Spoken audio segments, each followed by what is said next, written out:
Greetings everyone, I'm Mar. Once again, this is my opinion. As you can tell from the title up there, I'm continuing my trek through the episodes of Everybody Loves Raymond. We are on Season 5, Episode 23. Still just a couple more episodes to go, and then we're done with this season.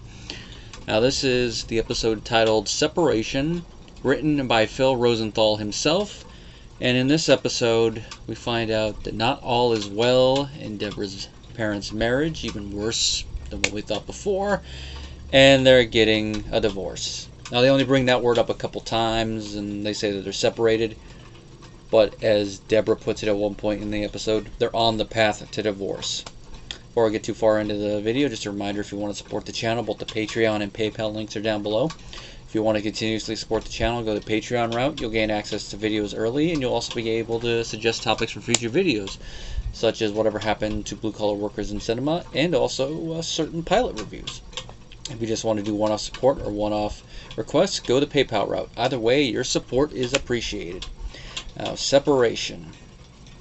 Now, last we saw the parents, they were having some marital difficulties. As we saw, not all was right in the state of Denmark. And as I mentioned in that review, it kind of makes sense that all that is, because but how lovey-dovey they were. It makes sense in the first episode we see him, but after a time it kind of comes off as a little fake, which I know is weird considering I'm talking about a fictional marriage within a fictional show in a fictional universe. But even within the universe, it just seems a little too put on, a little bit too staged. And we see why. They're putting on the charade. Now, they delve a little bit more into that with Warren and Lois talking about it throughout the course of this episode.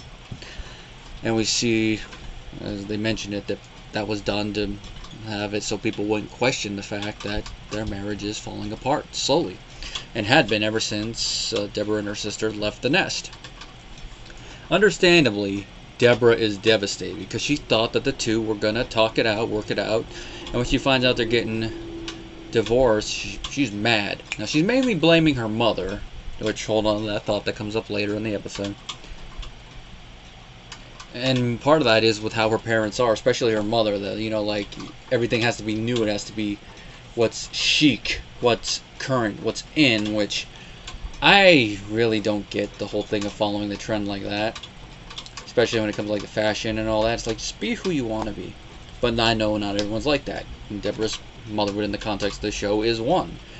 And Debra gets it to a moment, but in certain situations it can be annoying, and this is it, especially since she mentions, you know, our friends are separated and they're the happiest it's ever been. Oh, so it's chic now to be divorced. And she storms up the stairs. Now, before all this, Marie shows up, because to set the stage for this episode a little bit more, the kids are having a birthday party that's Western themed, and Lois showed up a couple days earlier, mainly so she could have this little talk with Debra to kind of ease her into the idea of her parents no longer being together. Now, Marie being Maurice, looked across like, oh, Lois is here. And she sticks her nose into it, is like, I just couldn't help but notice Lois was here. Was I given the wrong date for the party? That's the way she says it. Watching this is like, Marie, Marie, Marie. And then when she notices that there's a little bit of tension between them, is like, what's going on? What'd I miss? It's like, Marie, you might have missed something, but at this point, it's none of your business, especially if they're not saying anything. That's your cue to be like, alright, I know you guys talk about something, I'll see you later. But nope. And this is one moment I really wish we saw a little bit more of, but of course there'd be no show if we did. And that is Debra closing the door. You could say in Marie's face, but it's not literally like slamming the door in her face like they did when they closed the door on Robert's wife. I couldn't think of her name. Joanne at the end of season 4, but similar.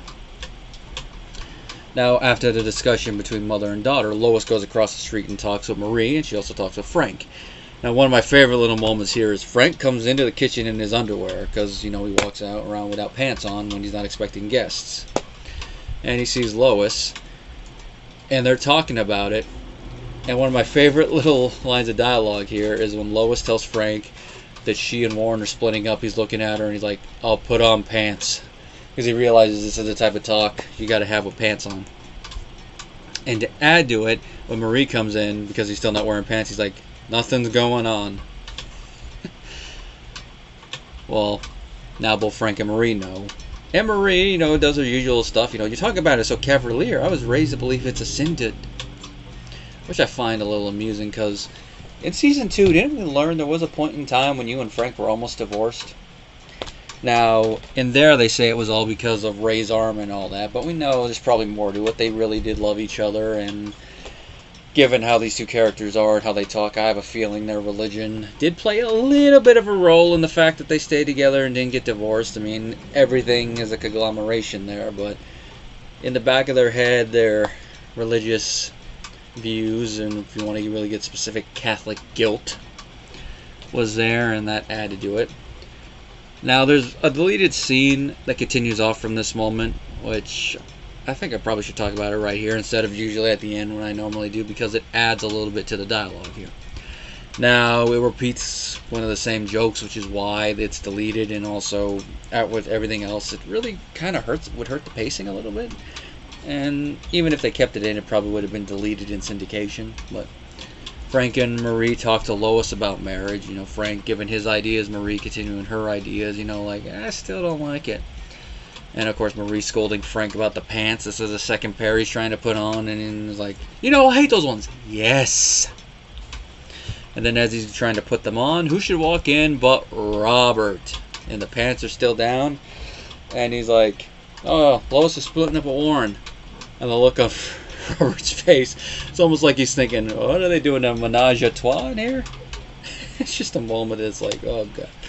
Well, maybe they are becoming a wife swapper after all. Now, like I mentioned at the beginning, the whole path to divorce thing. That's a line that Debra says to Ray when she breaks the news to him about what's going on. And what I love about this moment is, this is a moment where you think Ray should be 100% serious, and he's trying to be. But then sometimes, even in a situation as like this, random thoughts will pop into your head. They come unbidden. You're just a vessel. They come into your head, and you have to try to suppress them and not react. In a work situation, it's a little bit easier to do, because I can tell you, work at security, there are situations sometimes where stuff like that pops in my head, and you gotta really try not to corpse. Keep a straight face, or as close to a straight face as you can.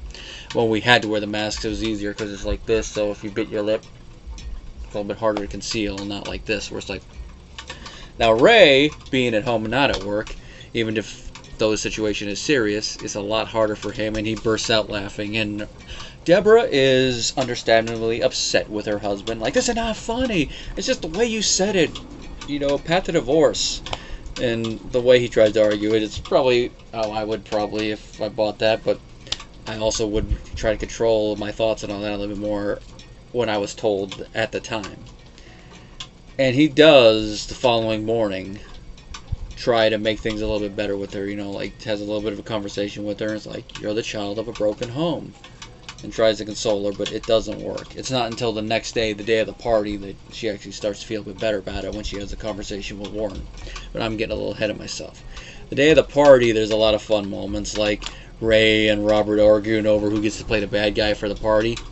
Now, I've mentioned time and again how Ray is a okay dad. I mean, there's times where you want to smack him upside the head because he either has to be forced to do stuff with his kids, or it's like, yeah, he's not really the best dad. He's trying to push it all on to Debra, that old school dad only there for certain things, and mother mainly be the razor misogynistic crap from the old school days, which hopefully goes extinct within the next generation or two, if it hasn't already. But I know there's still some circles where it exists.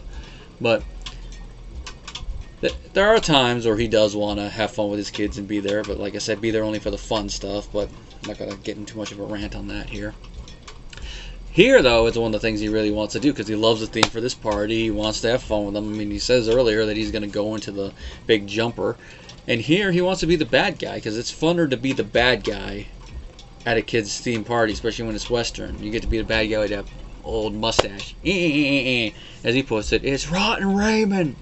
And you just tell he probably had a lot of fun with the kids, even though Robert wanted to do it, because like he says, I'm a cop. I'm tired of being the good guy. I want to be the bad guy for a change.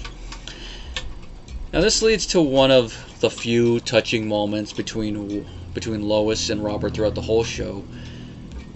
Because, you know, Lois is still feeling the effects of the fact they're separating, and the fact that Debra is upset with it.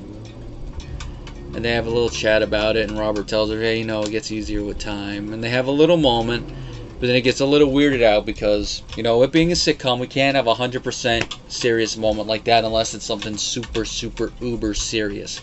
Like that one episode of Maude, or a couple times when stuff happened on episodes of, I was going to say Family Matters, but that's not it. All in the Family. Or like when Carlton got shot. No, it was Will that got shot because of Carlton. Okay, that's what.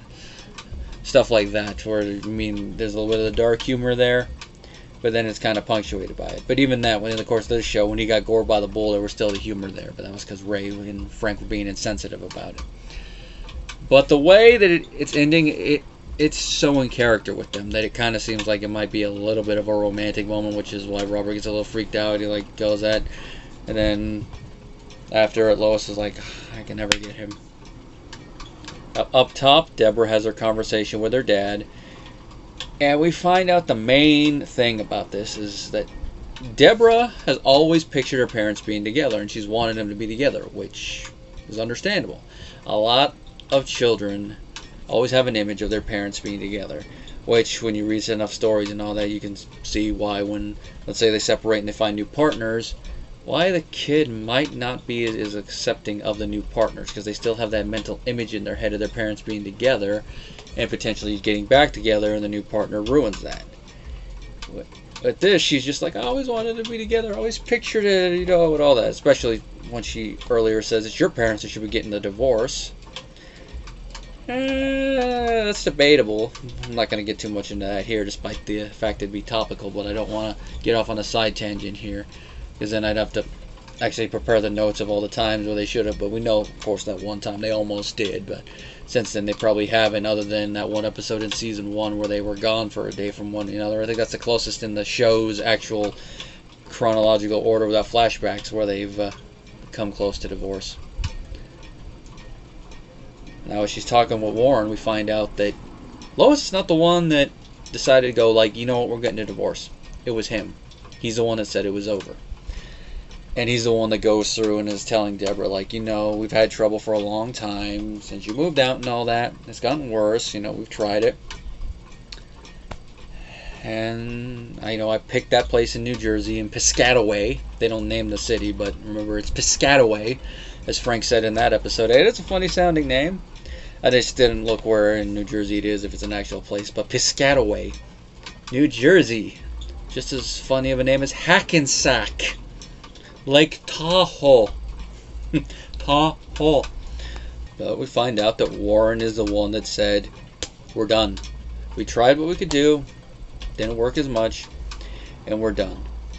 And Debra's still upset, but she slowly comes to terms with the fact that they're not together anymore after this episode.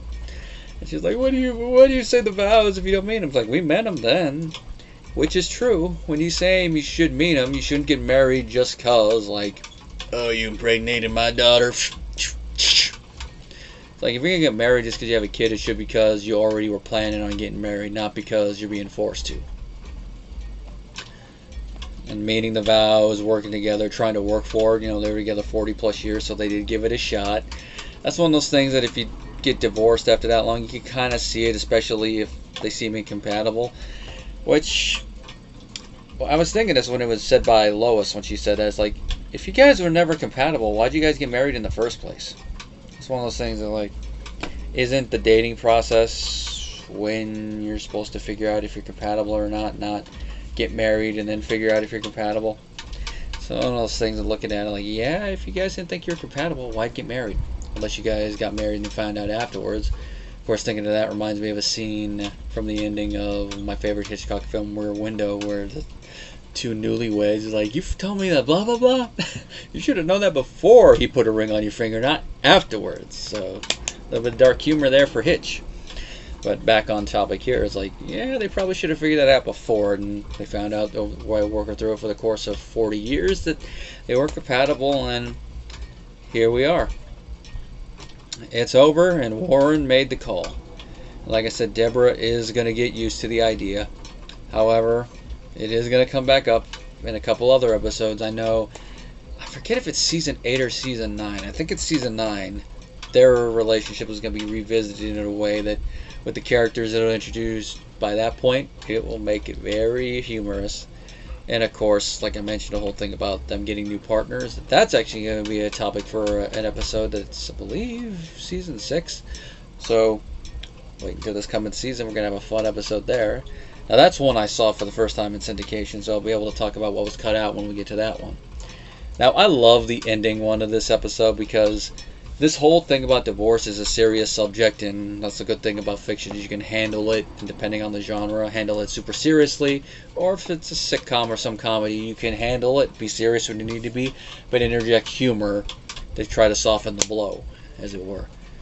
And this is another way to soften that blow at the end, and on a light, humorous moment. And of course that is Ray comes into the bedroom, underwear, cowboy hat, the mustache. Nice little way to be romantic, try to cheer Debra up, and leave the audience happy.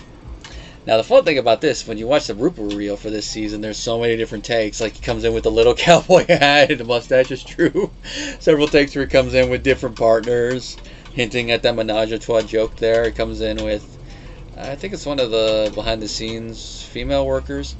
But my favorite one is when he walks Phil Rosenthal and gets him into the bed and walks off and he's like, "Hi, I'm Phil." Now with that one they don't do it, but I can imagine like if they had done that one, if it was me, I'd be like, "I love to watch."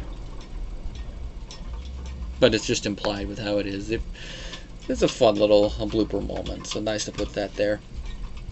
And all in all, this is another fun episode of the show, as you can tell with how I'm glowing about the comedy stuff, and does tackle that serious subject in a way that if you want to try to explain the whole concept of divorce and separation to somebody when they're young, this would be a good episode to show, even if they've never watched an episode of Everybody Loves Raymond and are not familiar with the characters.